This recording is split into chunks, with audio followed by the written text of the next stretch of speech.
जय जगन्नाथ पिला साहित्य आईन चैनल को समस्त स्वागत। फास्ट यूनिट्र थर्ड क्लास से दिन आम प्राचीन ओडिया साहित्य इतिहास क्रम केमती युग विभाजन कौ मैंने किभली भाव में ओडिया साहित्य विभिन्न गवेषक से विषय पढ़ी अधा पढ़ी परवर्ती पढ़ा 1903 मसीह उत्कल साहित्य मधुसूदन दास द्वारा जो प्रबंध रचित होता ओडिया भाषा और प्राचीन ओडिया साहित्य से ओडिया साहित्य को 3 भाग विभक्त करते बोली गला क्लास रे पढ़ी पुराण काव्य और विविध तापर पढ़ा 1914 मसीह तारिणी चरण रथ एक प्रबंध प्रकाश कले ताहा प्रकाश पाइला केबे 1914 रे लिखिले 1916 रे प्रकाश पाइला जेटा उत्कल साहित्य इतिहास आकार रे यह क्षुद्र थिला सत किंतु ओडिया साहित्य इतिहास भाव में गौरव अर्जन कला कारण एथिरे से प्रति समय भितर जो जो प्रमुख लेखक माने आसीचंती जो मानक साहित्य ओडिया साहित्यर भंडार को रुद्धिमंत करी नाम अनुसार से प्रथमे युग विभाजन करथिले। तेणु तांकर ए कार्यटी गोटे गौरवपूर्ण कार्य कारण तार परवर्ती समय युग विभाजन जो धाराटा आहरी विकसित होगा लगी से कौन करथिले ओडिया साहित्य इतिहास रे विभाजन 4टी युग निर्णय करथिले। प्रथम है सारला बा आदिम युग, द्वितीय है जगन्नाथ बा वैष्णव युग, तृतीय है उपेन्द्र बा काव्य युग, चतुर्थ राधानाथ युग बा आधुनिक युग। ये जो 4टी युगर विभाजन से कले देखिए से प्रमुख साहित्यिक मानकर ना अच्छी सारला दास ना अच्छी जोटा को आदिम युग कहुच्छी, वैष्णव युग कहगला जो जगन्नाथ दास ना अच्छी, काव्य युग कहगला उपेन्द्र भंज ना अच्छी, आधुनिक युग राधानाथ ना अच्छी। तेणु नाम अनुसार प्रथमे युग विभाजन करवा आरंभ करते किए ना श्री तारिणी चरण रथ। तापर 1917 मसीह श्यामसुंदर राजगुरु तांकर गोटे प्रबंधावली प्रकाश कले, पुस्तक गोटे प्रकाश कले ता ना है प्रबंधावली। से 14 जन प्राचीन कविंकर ना देथिले। तापरे सही समय कलिकता विश्वविद्यालय तत्कालीन ओडिया विभाग मुख्य श्री विजय चंद्र मजुमदार से गोटे संपादन कले गोटे पुस्तक तार ना है typical selection from Oriya literature. से कौन कले ना से ग्रंथर जो मुखबंध थिला से मुखबंध रे ओडिया साहित्यर जो आदि युग से आदि युगर गोटे समय से निर्धारण कले सेटा को से कहले जे आदि युगटा ख्रीष्टीय 15 शताब्दी मध्य भाग आरंभ अर्थात 1450 युग ख्रीष्टीय शताब्दी गुड़ाकर गणना तुम मैंने जानी 15 शताब्दी कहले 1400 को बुझाए, 1400 रु आरंभ होता 1500 पर्यंत, 1600 कहले 1500 रु 16 को बुझाए, 1600 को बुझाए, 17 शताब्दी कहले 1600 रु 1700 शताब्दी पर्यंत बुझाए, 1700 मसीहा पर्यंत बुझाए। ये युग विभाजन ये जो समयटा टे मन रखी था तुम भावन 15 शताब्दी माने 1500 रु 1600 पर्यंत से नुहे, 1400 रु 1500 पर्यंत से 15 शताब्दी, 1600 है 1500 रु 1600 है 1600 शताब्दी गोटे पछुक आसो यही हिसाबटा सब मन रखिथ न लिखला बेले भूल हो। तेरे से कौन कले ना ओडिया साहित्यर जो आदि युग बा सारला दास युग 15 शताब्दी मध्य भाग आरंभ बोली आलोचना कले एवं से अनुसार नामकरण कले। गोटे है आर्ली पोएम प्रथम विभाग तार समय सीमा रखिले 1450 रु 1568, तापर रखिले आर्ली मेडिएवल पीरियड जो द्वितीय विभाग 1569 1750 ଯେତେବେଳେ ମୁସଲମାନ ମାନେ ଆମ ଦେଶକୁ ଆମ ରାଜ୍ୟକୁ ଶାସନ କରୁଥିଲେ। ତାପରେ ଆସିଲା ପୋଏଟ୍ସ ଅଫ୍ ଦି ଲ୍ୟାଟର ତୃତୀୟ ବିଭାଗ 1750 1803 ସେତେବେଳେ ମରାଠା ମାନେ ଆମକୁ ଶାସନ କରୁଥିଲେ ଏବଂ ସେଇଟାକୁ ମେଡିଆଭାଲ ବୋଲି କୁହାଯାଉଛି ବା ମଧ୍ୟ ସମୟ ବୋଲି କୁହାଯାଉଛି। ତାପରେ ଆସିଲା ମଡର୍ଣ୍ଣ ଲିଟରେଚର ଅଫ୍ ଓରିଶା, ଏଟା ହେଲା ଚତୁର୍ଥ ବିଭାଗ 1803 ପରବର୍ତ୍ତୀ। 1803 ଇଂରେଜ ମାନେ ଆମକୁ ଶାସନ କଲେ, ପାଶ୍ଚାତ୍ୟ ଶିକ୍ଷା ସହିତ ଆମେ ପରିଚିତ ହେଲେ, ତେଣୁ ଏଇଟାକୁ ଆଧୁନିକ ଯୁଗ ବା ଚତୁର୍ଥ ବିଭାଗ ଭାବରେ ସେ ଦର୍ଶାଇଛନ୍ତି କିଏ? ବିଜୟ ଚନ୍ଦ୍ର ମଜୁମଦାର। ଓଡ଼ିଆ ସାହିତ୍ୟର ଗତିଧାରାକୁ ଦୃଷ୍ଟିରେ ରଖି ପଣ୍ଡିତ ବିନାୟକ ମିଶ୍ର 1928 ମସିହାରେ ସାହିତ୍ୟର ଗତିଧାରାକୁ 9 ଭାଗରେ ବିଭକ୍ତ କଲେ ତାଙ୍କ ଓଡ଼ିଆ ସାହିତ୍ୟର ଇତିହାସ ପୁସ୍ତକରେ। ସେ ଯେଉଁ 9ଟା ଅଧ୍ୟାୟ ତା ଭିତରେ ରଖିଲେ, ପ୍ରଥମ ଅଧ୍ୟାୟ ସାହିତ୍ୟର ଉତ୍ପତ୍ତି କ୍ରମ, ଦ୍ୱିତୀୟ ପ୍ରାଚୀନ ଲୁପ୍ତ ଓଡ଼ିଆ ସାହିତ୍ୟ, ତୃତୀୟ ପଞ୍ଚଦଶ ଶତାବ୍ଦୀ, ଚତୁର୍ଥ ବୈଷ୍ଣବ ଧର୍ମକଥା, ପଞ୍ଚମ ଷୋଡ଼ଶ ଶତାବ୍ଦୀ, ଷଷ୍ଠ ସପ୍ତଦଶ ଶତାବ୍ଦୀ, ସପ୍ତମ ଅଷ୍ଟାଦଶ ଶତାବ୍ଦୀ, ଅଷ୍ଟମ ଅଷ୍ଟାଦଶ ଶତାବ୍ଦୀର ଦ୍ୱିତୀୟ ଭାଗ। ସପ୍ତମଟା ହେଲା ଅଷ୍ଟାଦଶ ଶତାବ୍ଦୀର ପ୍ରଥମ ଭାଗ, ଅଷ୍ଟମ ଅଧ୍ୟାୟଟା ହେଲା ଅଷ୍ଟାଦଶ ଶତାବ୍ଦୀର ଦ୍ୱିତୀୟ ଭାଗ, ନବମ ହେଲା ପରବର୍ତ୍ତୀ। ତେବେ ତାଙ୍କ ଯେଉଁ ଓଡ଼ିଆ ସାହିତ୍ୟର ଇତିହାସ ସେ ରଚନା କଲେ, ସେ ଯୁଗ ବିଭାଜନ ନ କରିକି ଏମିତି 8ଟା ଅଧ୍ୟାୟରେ ସାହିତ୍ୟର ଗତିଧାରାକୁ ପ୍ରକାଶ କଲେ। ତାପରେ 1960 ମସିହାରେ ରାଷ୍ଟ୍ରଭାଷା ପ୍ରଚାର ସମିତି ତାର ରଜତ ଜୟନ୍ତୀ ପାଳନ କରୁଥିଲା। ସେହି ସମୟରେ ଓଡ଼ିଆ ସାହିତ୍ୟର ବିକାଶ କ୍ରମ ଶୀର୍ଷକ ଗୋଟିଏ ପ୍ରବନ୍ଧ ପ୍ରକାଶ ପାଇଥିଲା। ସେଥିରେ 4ଟି ଯୁଗର ନାମକରଣ କରାଯାଇଥିଲା ବା ବିଭକ୍ତ କରାଯାଇଥିଲା ଓଡ଼ିଆ ସାହିତ୍ୟକୁ 4ଟି ଭାଗରେ।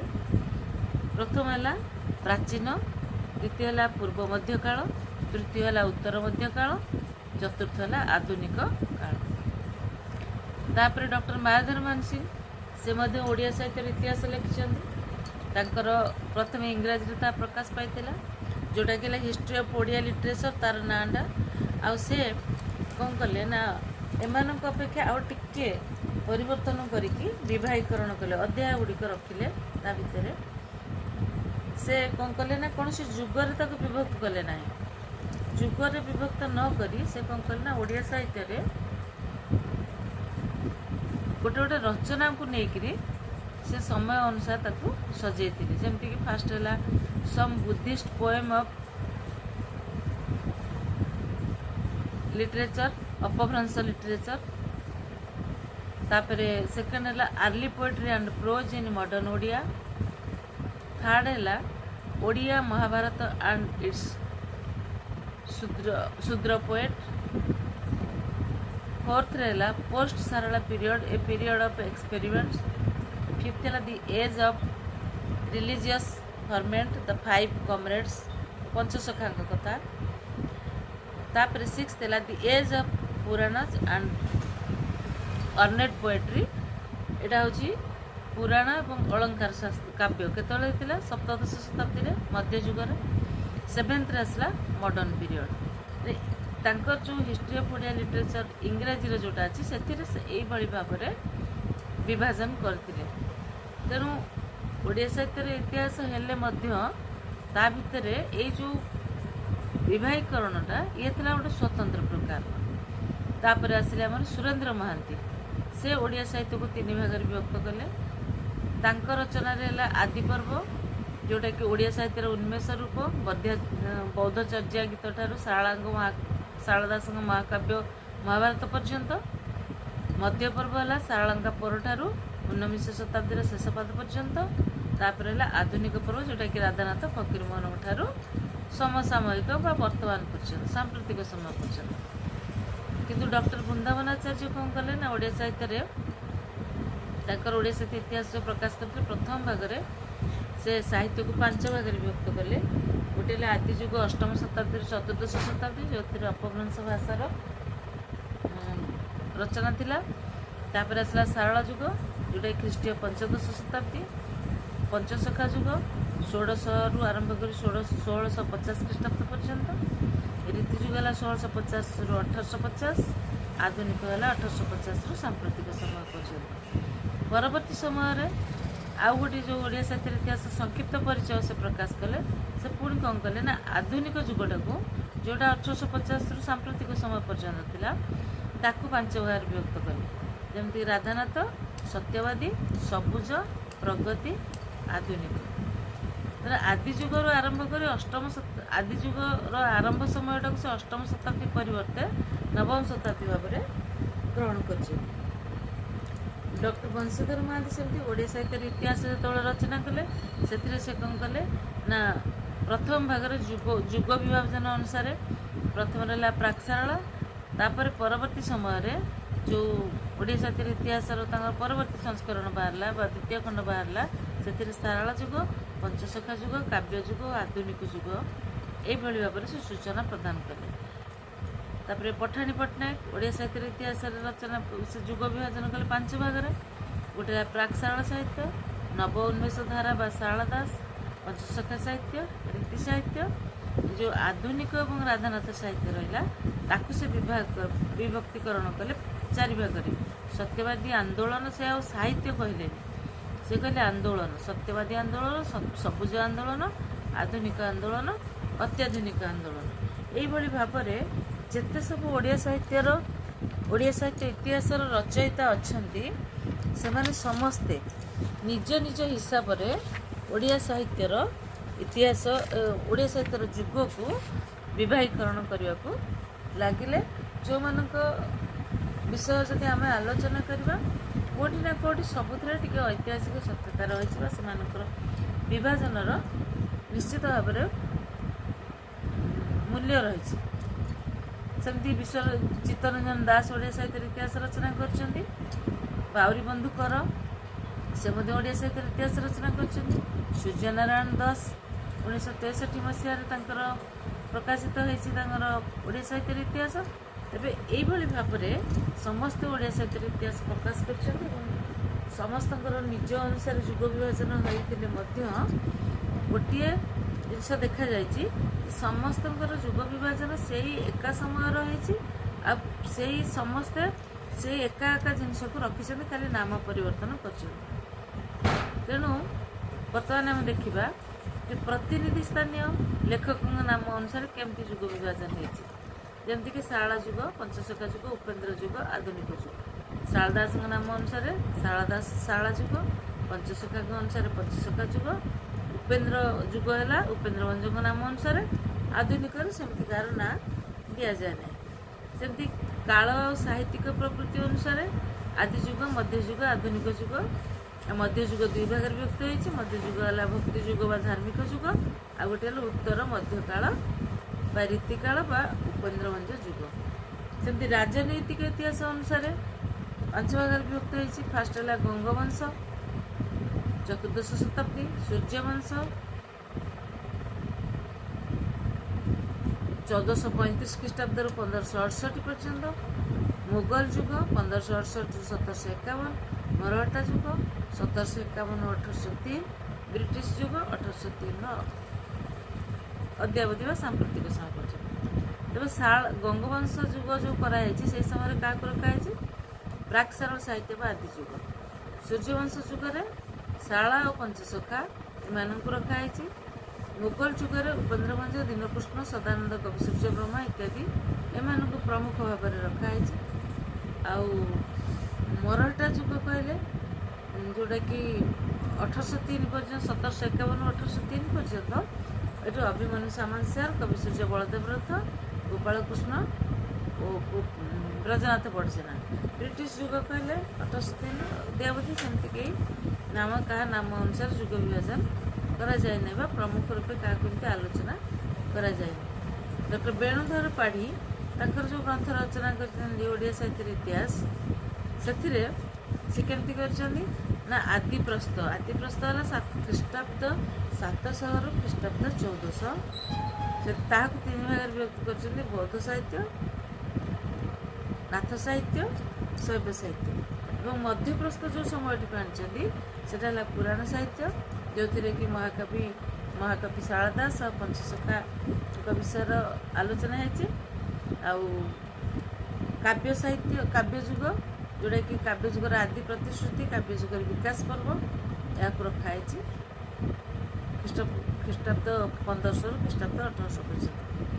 ତାପରେ 1800 ଯାଇକି ଏମାନେ ସବୁ ମାନେ 1800 ଶତାବ୍ଦୀରେ ସେ କ'ଣ କରିଛନ୍ତି, ବେଣୁଧର ପାଢ଼ୀ ସେ କରିଛନ୍ତି ଆଧୁନିକ ପ୍ରସ୍ତ, ଯେଉଁଥିରେ କି ଆଧୁନିକତାର ଆଦ୍ୟ ସୋପାନ ସତ୍ୟବାଦୀ ଚେତନା, ଆଧୁନିକତାର ଆଉ ଗୋଟିଏ ସୋପାନ ହେଲା ସବୁଜ ଚେତନା, ଆଉ ଗୋଟିଏ ହେଲା ପ୍ରଗତିବାଦୀ ଚେତନା। ତେବେ ଦେଖ, ସମୟ ଅନୁସାରେ ଯେତେବେଳେ ଜଣେ ଲେଖକଙ୍କର ପରବର୍ତ୍ତୀ ସମୟରେ ଆଉ ଜଣେ ଆତ୍ମପ୍ରକାଶ କରୁଛନ୍ତି, ସେତେବେଳେ ସମାନ ବିଷୟବସ୍ତୁ କିନ୍ତୁ ନାମକରଣର ପରିବର୍ତ୍ତନ ହେଉଛି। କେଉଁଟିକେ ଆନ୍ଦୋଳନ ଭାବରେ ନେଇଛନ୍ତି, କେଉଁଟିକେ ଚେତନା ଭାବରେ ଗ୍ରହଣ କରିଛନ୍ତି, କେଉଁଟିକେ ରାଜନୈତିକ ଦୃଷ୍ଟିକୋଣରୁ ଆଲୋଚନା କରିଛନ୍ତି। ଏଭଳି ଭାବରେ ଓଡ଼ିଆ ସାହିତ୍ୟର ଇତିହାସକୁ ନିଜ ସ୍ୱ ବିଚାରଧାରା ଅନୁସାରେ ଭିନ୍ନ ଭିନ୍ନ ଭାବରେ ଏହାକୁ ପ୍ରକାଶ କରିଛନ୍ତି। ତେଣୁ ଓଡ଼ିଆ ସାହିତ୍ୟର ସୃଷ୍ଟି ଆରମ୍ଭରୁ ବୈଷ୍ଣବଚରଣ ସାମଲ, ସୁରେନ୍ଦ୍ର ମହାରଣା ଆଉ ପ୍ରେମାନନ୍ଦ ମହାପାତ୍ର ଏମାନେ ହେଉଛନ୍ତି ସାମ୍ପ୍ରତିକ ସମୟର ଓଡ଼ିଆ ସାହିତ୍ୟର ଇତିହାସ ରଚନା କରୁଥିବା ବ୍ୟକ୍ତି। ସେମାନେ ମଧ୍ୟ ତାଙ୍କ ଅନୁସାରେ ନିଜର ମାନେ ବିବାହୀକରଣ କରିଛନ୍ତି।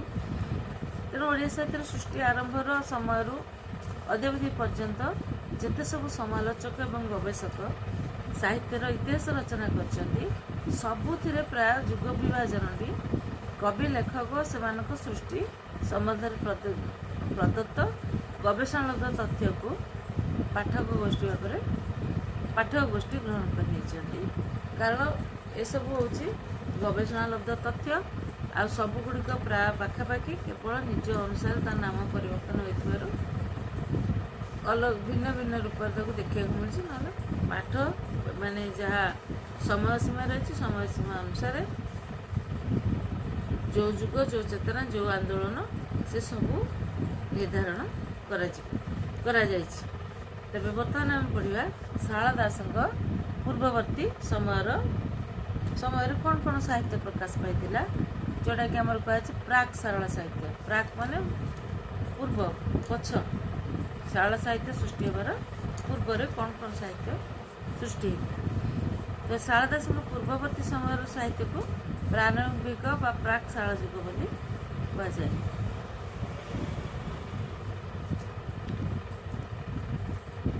ଆଦିକବି ଶାରଳା ଦାସଙ୍କ ସମୟରୁ ହିଁ ଓଡ଼ିଆ ସାହିତ୍ୟରେ ଲିଖିତ ସାହିତ୍ୟର ପରମ୍ପରା ଆରମ୍ଭ ହେଲା ବିଧିବଦ୍ଧ ଭାବରେ। କାରଣ ସେତେବେଳେ ସେ ଯେଉଁ ଭାଷା ବ୍ୟବହାର କଲେ ବା ଯେଉଁ ଓଡ଼ିଆ ଭାଷାକୁ ଯେଉଁ ରୂପ ଦେଲେ, ସେ ରୂପ ଥିଲା ସମ୍ପୂର୍ଣ୍ଣ ସରଳ ନିଛକ ଓଡ଼ିଆ ଭାଷା। କିନ୍ତୁ ତାଙ୍କର ପୂର୍ବବର୍ତ୍ତୀ ସମୟରୁ ଅର୍ଥାତ୍ ଖ୍ରୀଷ୍ଟୀୟ 8ମ 9ମ ଶତାବ୍ଦୀରୁ 1400 ଶତାବ୍ଦୀ ପର୍ଯ୍ୟନ୍ତ,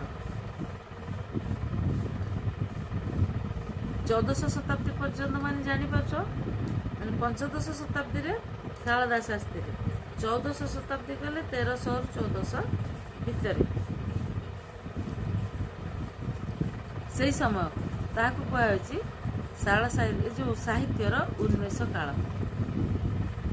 କାରଣ ଯେଉଁ ଆଲୋଚକମାନେ ଆମେ ଦେଖିଲେ ଯେ ତାଙ୍କ ଅନୁସାରେ ନିଜେ ନାମକରଣ କରିଛନ୍ତି ଭିନ୍ନ ଭିନ୍ନ ଭାବରେ, ସେମାନେ ଏଇ ସମୟଟାକୁ ନେଇଛନ୍ତି, କିନ୍ତୁ ତାର ନାମ ଅଲଗା ଅଲଗା ଦେଇଛନ୍ତି।